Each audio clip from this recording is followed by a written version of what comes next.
Muchas gracias, doctor Cabrera. Y bueno, pues para empezar, primero agradecer al Colegio Mexicano de Oncología y al ESMEO por este excelente curso, la 8ª edición. Y felicitar a todos ustedes pues, por haber llegado a esta etapa. Muchas felicidades, es un trabajo y un periodo difícil con sacrificios, pero bueno, ya han llegado casi al final. Esto básicamente es un trámite que se debe de cumplir para culminar su entrenamiento.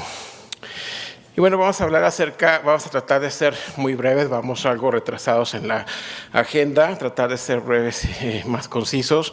Vamos a hablar específicamente de un escenario de cáncer de pulmón en etapa temprana totalmente resecado y tratamiento adyuvante. Estos son mis conflictos de interés. Bueno, únicamente hablando de cáncer de pulmón, de células no pequeñas, es importante reforzar que es la causa número 1 de muerte relacionada a cáncer en ambos géneros a nivel mundial, que representa una de las principales causas de muerte por cáncer, tanto en México como a nivel mundial. En México ocupa el 5º lugar después de cáncer de mama, colorectal, de próstata y de hígado, aunque bueno, sabemos que existen algunos bemoles relacionados con el registro de tumores. También es importante mencionar que en el 2020 se registraron 7.588 casos de cáncer de pulmón y de ese mismo año 7.100 muertes secundarias a cáncer de pulmón. Esto pues nos habla que se trata de una enfermedad altamente agresiva con una alta tasa de mortalidad y aunque nos falta mejores registros en México, aún así esto nos ejemplifica el tipo de enfermedad a que estamos enfrentando. También es importante mencionar que a diferencia de países desarrollados como Estados Unidos, en donde alrededor de un casi 60% se detecta en etapas avanzadas y el resto, el 40% en etapas tempranas y localmente avanzadas, en países en desarrollo como en México, esto no es así. Cerca del 80% se detectan en etapas avanzadas y solamente alrededor de un 5% en etapas localizadas sujetas a tratamientos quirúrgicos. También importante recalcar que bueno, también esto se reproduce en Estados Unidos, también muestra una alta mortalidad, ocupa el primer lugar en mortalidad en ambos géneros y en incidencia el segundo lugar en mujeres después de cáncer de mama y en hombres después de cáncer de próstata. Importante mencionar los cambios que ha habido en la tipificación, el TNM. Hubo importantes cambios hace 2 años de la versión 7 a la versión 8. Aquí están resaltados en rojo todos esos cambios. Hubo algunas variaciones y diferentes criterios para el T, para T1, para T2 y también para T4. Y es importante también que refuercen los cambios que hubo para la etapa avanzada. Se agregaron 2 diferencias en el M relacionadas sobre todo que hay enfermedad extrapulmonar, pero única y múltiple. Y bueno, básicamente ya con esos cambios que hubo para la versión 8, aquí están recalcados en negritas el anterior que había y con la versión 8 los cambios que hubo. Es importante revisarlos básicamente porque si ven bien ustedes en aquellas etapas que se clasificaban como 2A, ahora corresponden a un 2B, las 2A, las etapas 2B en algunos casos ya consideran 3A. Además de esto, pues aparece la etapa 3C que no se contemplaba previamente. Entonces, sobre todo porque parte de los estudios iniciales, algunos de los más recientes todavía estuvieron basados en la selección y en los criterios para en TNM versión 7. Y bueno, tenemos ya la nueva actualización, el TNM versión 9, está en rojo también los cambios que hubo, las actualizaciones. En T no hubo ya ningún cambio, pero sí se observó diferencias pronósticas que hicieron que se agregara y que se dividiera el N en dos, en N2A, cuando se trata de una sola estación afectada, a diferencia del N2B cuando hay múltiples estaciones afectadas, y el M se agregó M1C1 y M1C2. La diferencia aquí es que se trata de enfermedad metastásica extrapulmonar, pero en un solo órgano, y el M1C2 es múltiples órganos. Y estas son las diferencias de la 8ª edición de la 9ª edición. Aquí es importante que vean la diferencia. Si vemos ahí lo que pasó es al dividir el N2A y el N2B es que separamos, y algunos se mantuvieron como en etapa clínica 2 y algunos de ellos se mantuvieron en etapa clínica 3, y aquellos con N1 se movieron a una etapa clínica 1A. Es importante también, ¿por qué estamos revisando esto? Bueno, realmente sabemos que, como comentábamos, debido a la agresividad de esta enfermedad, a pesar de diagnosticarse en etapas tempranas y ser sujetos a una resección completa de la enfermedad, aún así se tratan de enfermedad con un alto riesgo de recurrencia, la cual va desde un 15% hasta un 60% de riesgo de recurrir después de resección en etapas de la etapa 1, la etapa clínica 3A. Si bien recordamos, ya hubieron múltiples estudios basados en quimioterapia tratando de mejorar este desenlace. El uso de quimioterapia adyuvante, aquí está un resumen de esos estudios donde mostraban un beneficio, pues un beneficio positivo, pero muy pequeño, que iba entre un 4 y un 8%. Hubo muchos estudios tratando de mejorar estos desenlaces con diferentes esquemas, diferentes formas, diferentes dosis. Lo que sí mantenían en el análisis es el beneficio de mantener un esquema basado en platinos, y en el estudio, en el metaanálisis de Leys, en este estudio pudimos corroborar con este análisis en conjunto de más de 4,600 pacientes que se comprobaba un beneficio absoluto en supervivencia global del 5.4 y en supervivencia libre de progresión de 5.8. Que el beneficio está para las etapas clínicas 2 y 3 con un buen estado funcional, y que se demostró ser deleterio para etapa clínica 1A o con un mal estado funcional. Aquí están el análisis por subgrupo, como vemos en la etapa clínica 1A, el hazard ratio de 1.40, entonces no está recomendado en ese escenario, en la etapa clínica 1A, una quimioterapia adyuvante. En el 1B con un hazard ratio de 0.93, pero con tendencia a beneficio, pero no clínicamente, pero estadísticamente significativo, y sí el beneficio a partir de la etapa clínica 2 y 3. Además de esto, pues se observó que una vez resecados por el periodo de edad de los pacientes, el beneficio a 5 años en supervivencia parecía que estaba un poco diluido por mortalidad no asociada al cáncer, en donde afectaba hasta cerca de un 2% de muertes no asociadas al cáncer, que diluía este beneficio y se mantenía en total de alrededor de un 5%. En cuanto a los esquemas de tratamiento, pues como bien sabemos, el platino debe ser la base de tratamiento de quimioterapia adyuvante. En el estudio TREAT es un estudio fase 2 en etapas tempranas de la etapa clínica 1B a 3A completamente resecados, en donde se evaluó el uso de 2 esquemas, platino con vinorelbina y platino con pemetrexed. El objetivo era ver cuál de ellos era más tolerable.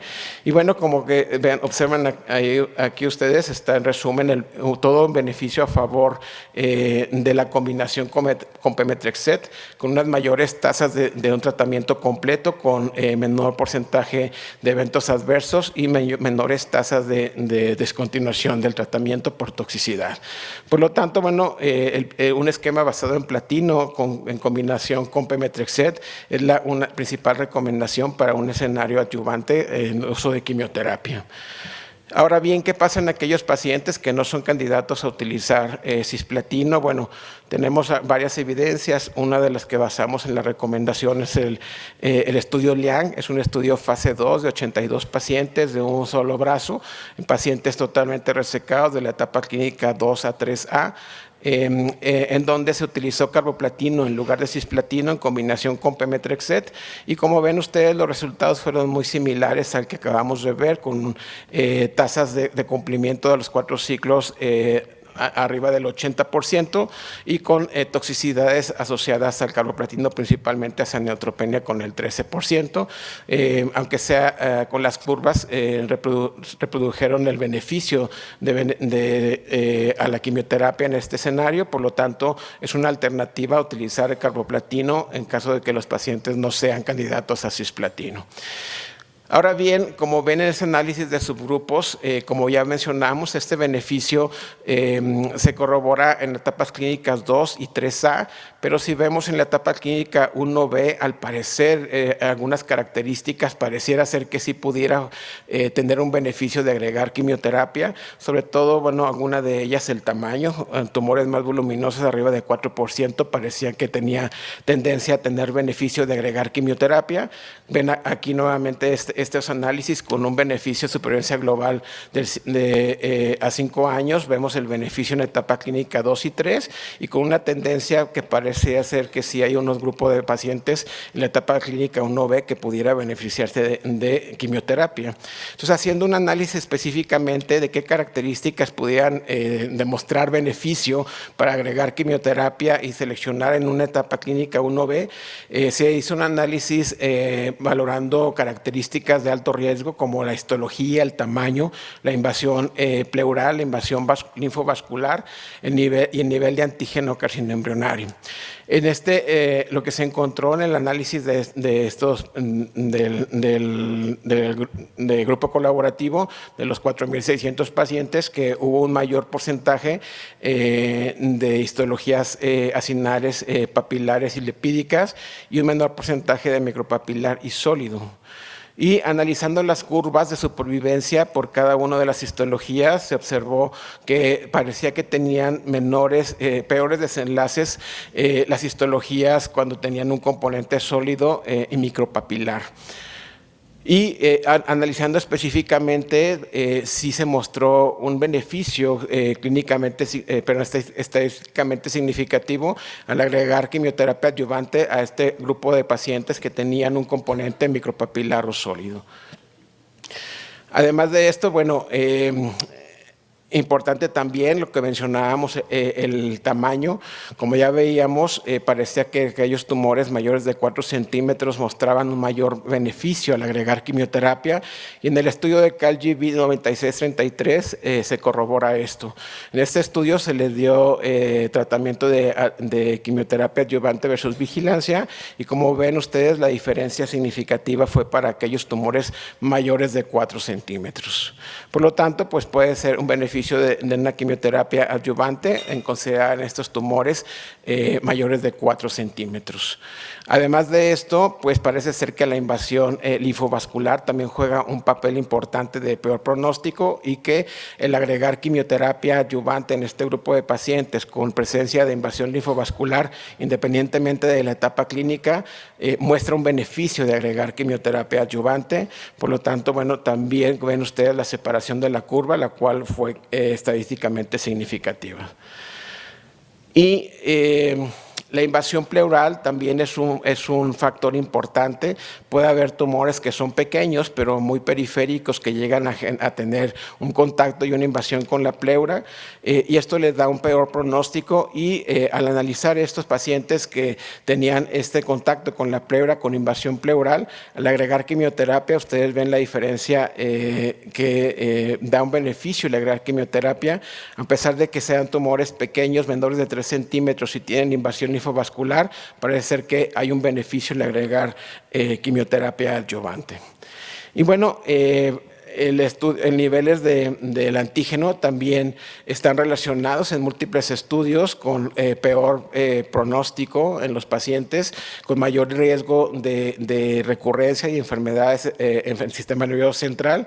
Y lo que sí se observó en este análisis en etapas tempranas es que había un peor pronóstico para aquellos pacientes que tenían un ACE elevado, a diferencia de aquellos que no, y parece ser que va relacionado que se encontraban enfermedad ganglionar subclínica no identificada y había mayores posibilidades de tenerla cuando tenían niveles de ACE elevados. ¿Qué pasa con los pacientes mayores de edad? Esto con un corte arriba de 65 años, es igual que otros tumores, tiene el mismo beneficio dar o no tratamiento adyuvante en este grupo de pacientes. Bueno, hay varios análisis, uno de ellos, el más importante, es el análisis que se hizo para el estudio JBR.10, en donde se hizo un corte para pacientes mayores considerando arriba de 65 años, y como ven ustedes, no hay una diferencia, el beneficio es para mayores y para menores de 65 años, por lo que estos pacientes se les debe, si están en un buen estado funcional, se les debe de ofrecer quimioterapia adyuvante. Y además de eso, incluso si ustedes ven la diferencia en el grupo de pacientes arriba de 65 años, hubo un menor cumplimiento del tratamiento adyuvante y a pesar de tener una menor intensidad de dosis, el beneficio se conservó. Y bueno, además de esto, este beneficio, en supervivencia global del 5%, se corroboró también en el metaanálisis de Cochrane, en donde se observó que había un 4% de beneficio de supervivencia global al agregar quimioterapia como un mejor esquema basado en platinos en este grupo de pacientes. Ahora bien, en este grupo de pacientes con cáncer de pulmón de células no pequeñas, completamente resecado, basado un poco en las mutaciones driver y en la inmunoterapia, ¿qué opciones tenemos? Y bueno, aquí tenemos, y está en el recuadro, las opciones que tenemos para un paciente que fue completamente resecado. Vemos si no tiene alteraciones driver, pues la inmunoterapia con el estudio KINOT 010 y KINOT 091, las alternativas terapéuticas adyuvantes, y en caso de tener alteraciones en EGFR, el estudio ADAURA, y en ALK, el estudio ALINA. Todo esto surge basado en los resultados que mostró el uso de inmunoterapia en un escenario avanzado, con supervivencias largas y supervivencias prolongadas y persistentes a 5 años, manteniendo a 5 años vivo hasta un 10 o un 30% de los pacientes. Por lo tanto, se consideró que el llevarlo a un escenario más temprano, en donde pudiera ver que el sistema inmune estuviera más intacto, en mejores condiciones, pudiera mostrarse y traducirse en un beneficio también en un escenario adyuvante y mejorar la supervivencia libre de enfermedad. Entonces revisamos el estudio Empower 010, es un estudio fase 3 aleatorizado, es un estudio abierto en donde a pacientes con etapa clínica 1B a 3A, aquí ojo importante, aquí se seleccionaron con criterios de la JCC en la versión 7, es decir, entraron tumores que eran de mayores de 4 centímetros, que no tuvieran mutaciones driver y que estuvieran totalmente resecados y que hubieran recibido el tratamiento estándar de quimioterapia adyuvante por 4 ciclos basado en platinos. Se le autorizaron a recibir atezolizumab por 1 año versus mejores cuidados de soporte. Y el objetivo primario fue la supervivencia libre de enfermedad y el secundario supervivencia global y supervivencia libre de enfermedad en varios subgrupos. Estas son las características de la población. Como vemos, son pacientes alrededor de los 60 años. Vemos que su mayoría en un buen ECOG 0 a 1, alrededor de más del 60% con una histología no escamosa, solo el 12.2% etapas clínicas 1B y más del 50%, el 54% con positividad para PDL1. Y estos son los resultados. Esta es la curva del objetivo primario de supervivencia libre de enfermedad, en donde se cumplió este objetivo, el beneficio a favor de agregar atezolizumab comparado versus mejor cuidados de soporte. Y vemos aquí la diferencia por el estatus del PDL1. el beneficio se cumple es mayor para aquellos con PDL1 positivos o mayor o igual a 1 y mayor al 50%, y no hay un beneficio para aquellos con PDL1 negativo. Estas son las curvas ya al seguimiento de la supervivencia global. Como ven, hay una tendencia, se abren las curvas y hay una tendencia a beneficiar al grupo que recibió atezolizumab. Sin embargo, pues para supervivencia global no cumplió, no fue significativo. Y lo mismo en el análisis en la población total, la intención a tratar, no hubo una diferencia de beneficio para supervivencia global. Pero sí lo que se observó además de esto, como veíamos, que había un mayor beneficio para la positividad y el grado de positividad en el análisis con un PDL1 mayor o igual al 50%, el beneficio de la supervivencia global fue positivo y fue mayor. No así en los seguimientos, en las actualizaciones, parece ser que incluso dando más tiempo las curvas no terminaron ni por una tendencia a separarse, no se pudo corroborar un beneficio en supervivencia global en los diferentes escenarios, excepto en el escenario de un PDL1 mayor o igual al 50%. Y con un perfil de seguridad que ya conocemos bastante bien de atezolizumab, en donde hay un bajo porcentaje de eventos adversos grado 3 o 4, y realmente un bajo porcentaje, baja tasa de descontinuación por toxicidad. Algo que llamó también la atención es los patrones de recurrencia para aquellos que habían recibido atezolizumab. Se ve que esas recurrencias parecen ser menos porcentaje en recurrencias sistémicas, y la combinación de local y sistémica parece ser también menor en aquellos pacientes que recibieron atezolizumab. Y además de eso, en el grupo de pacientes que recibió atezolizumab, un mayor porcentaje de ellos estuvo en condiciones de recibir una siguiente línea de tratamiento. Ahora, la otra alternativa que veíamos es el uso de pembrolizumab en un escenario adyuvante.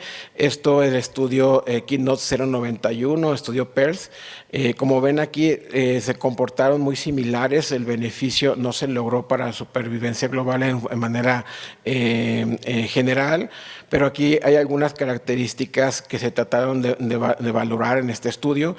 A diferencia del estudio IMpower, no vemos estas características, esta diferencia en el grupo de pacientes con una positividad de PDL1 arriba del 50%. Estas son las características comparativas de los grupos. Son pacientes alrededor de los 60 años de edad. Vemos que hay un mayor porcentaje de población asiática en el estudio IMpower. Y bueno, un mayor porcentaje también de etapas clínicas 3. Y bueno, este es el estudio para recordar el diseño del estudio Keynote 091. Es un estudio fase 3, es un estudio ciego, en donde le autorizaba a pacientes que etapa clínica 1B a 3A resecados a recibir pembrolizumab por un año versus placebo. Aquí una diferencia, el otro era mejor cuidados de soporte y aquí sí utilizó placebo. La otra cosa importante es que no era obligatorio la quimioterapia, sobre todo para la etapa clínica 1B, era opcional, estaba más recomendada a partir de la etapa clínica 2. Entonces no todos los pacientes recibieron quimioterapia. Este es el comparativo de los dos estudios. Como ya veíamos, uno está comparado con placebo y el otro con mejor cuidado de soporte, y vemos que parece ser que había un mayor porcentaje de PDL1 negativos en el estudio IMpower. Pero aún así, los resultados finales son muy similares en los dos estudios para el objetivo primario de supervivencia libre de enfermedad, siendo un beneficio para utilizar y agregar quimioterapia en este escenario clínico en pacientes en etapa clínica desde 1B, etapa clínica 2 y 3, resecados completamente. Hay un beneficio en supervivencia libre de enfermedad en agregar ya sea atezolizumab o pembrolizumab. Y aquí hay algunas diferencias que vemos y que les comentaba ya en el estudio PELS. Vemos que parece que hay una mayor tendencia incluso a tener beneficios negativos, aunque no fue significativo, y no hubo significancia en el grupo de pacientes arriba del 50%, a diferencia del estudio Empower, en donde el beneficio fue justo en este grupo de pacientes que tenían positividad para PDL1, pero sobre todo en aquellos pacientes con PDL1 arriba del 50%. También llama la atención que en relación a los pacientes que tuvieron EGFR positivos, muestra en el estudio, en el KEYNOTE, que hay un beneficio para aquellos que eran positivos. Esto pues algo contrario a lo que sabemos, que la quimioterapia no tiene ese papel tan importante en este escenario, pero bueno, y comparativo con el estudio Empower, en donde mostró ser negativo para pacientes positivos para la mutación de EGFR. Y otros factores importantes que están en el estudio y tenemos cada vez más resultados es que el ADN circulante tiene un papel importante, el beneficio es mayor cuando tiene positividad de ADN circulante para recibir un tratamiento adyuvante y un tratamiento adyuvante con inmunoterapia. Y bueno, ahora en el escenario de tener mutaciones accionables, bueno, bien sabemos que si tiene la presencia de la fusión ALK, el estudio ALINA con alectinib en un escenario adyuvante, en donde se ingresaron pacientes desde la etapa clínica 1B a 3A y se le autorizaron a recibir alectinib por 2 años versus quimioterapia basada en platino. Estas son las características basales del estudio. Sabemos que suelen ser pacientes con fusión de ALK, pacientes un poco más jóvenes, alrededor de los 54 años, en su mayoría más no fumadores, con un buen estado funcional. Y estas son las curvas de supervivencia libre de enfermedad. Como ven ustedes, hay un beneficio a favor del grupo de pacientes que recibió alectinib comparado con el que recibió quimioterapia, con un beneficio significativo y también un beneficio en la supervivencia libre de enfermedad en sistema nervioso central. Con un perfil de seguridad pues ya bastante bien conocido, con efectos principales asociados al alectinib, sobre todo el incremento de CPK, la constipación, el incremento de enzimas hepáticas, el incremento de bilirrubina y el edema. Entonces, bueno, como conclusiones para este grupo de pacientes con presencia de fusión de ALK, es un estándar de tratamiento alectinib como tratamiento adyuvante por 2 años. Y específicamente en el grupo que tiene presencia de mutaciones en EGFR, está el estudio ADAURA en un escenario adyuvante, en donde a este grupo de pacientes, desde etapa clínica 1B hasta etapa clínica 3A, resecados, se le autorizaron a recibir osimertinib versus placebo. Esas son las características de los pacientes, son pacientes más grandes, alrededor de los 60 años, con sobre todo no fumadores. Como bien sabemos, este grupo de pacientes suelen ser más no fumadores, con un buen estado funcional. Y esta es la diferencia, como ven en las curvas, con un beneficio a favor de recibir osimertinib como tratamiento adyuvante por 3 años a no recibirlo. Este beneficio fue significativo y el seguimiento a los 61 años corroboró también el beneficio en supervivencia global para este escenario clínico. Y un perfil de seguridad que, bueno, ya es bastante bien conocido por todos ustedes para el osimertinib, sobre todo toxicidades dermatológicas, y es un perfil de seguridad bastante manejable. Y algo importante, que la supervivencia global no cumplió una significancia clínica. Sí se ve una tendencia a ser mejor en etapas clínicas 1B y 2, pero no tuvo significancia, y sí así en la etapa clínica 3A. Y parece ser que aquellos que recibieron quimioterapia no tuvo impacto. Pudieron haber recibido quimioterapia en el grupo de pacientes que estaban con alectinib y no hubo un impacto el haberlo recibido o no. Entonces, como conclusiones, es un estándar de tratamiento en aquellos pacientes que tienen alteraciones, mutaciones comunes en el exón 19 y 21, en etapas clínicas 1B a 3A, resecados, a recibir tratamiento adyuvante por 3 años con osimertinib. Entonces, bueno, nada más para finalizar, que ya estamos en tiempo, son el resumen de las recomendaciones clínicas basadas en estos estudios. Como vemos, está recomendado la quimioterapia adyuvante en estos escenarios que observamos. En el escenario de factores de alto riesgo que veíamos, puede ser considerado también el ofrecer quimioterapia adyuvante. Como veíamos, para aquellos pacientes con PDL1 positivo, el ofrecer inmunoterapia, ya sea con atezolizumab o con pembrolizumab, es una indicación para este grupo de pacientes por los beneficios. El ofrecer osimertinib en presencia de EGFR mutado y el ofrecer alectinib en presencia de ALK fusionado. Y bueno, con esto termino justo en tiempo. Y bueno, espero que haya sido de utilidad este breve resumen.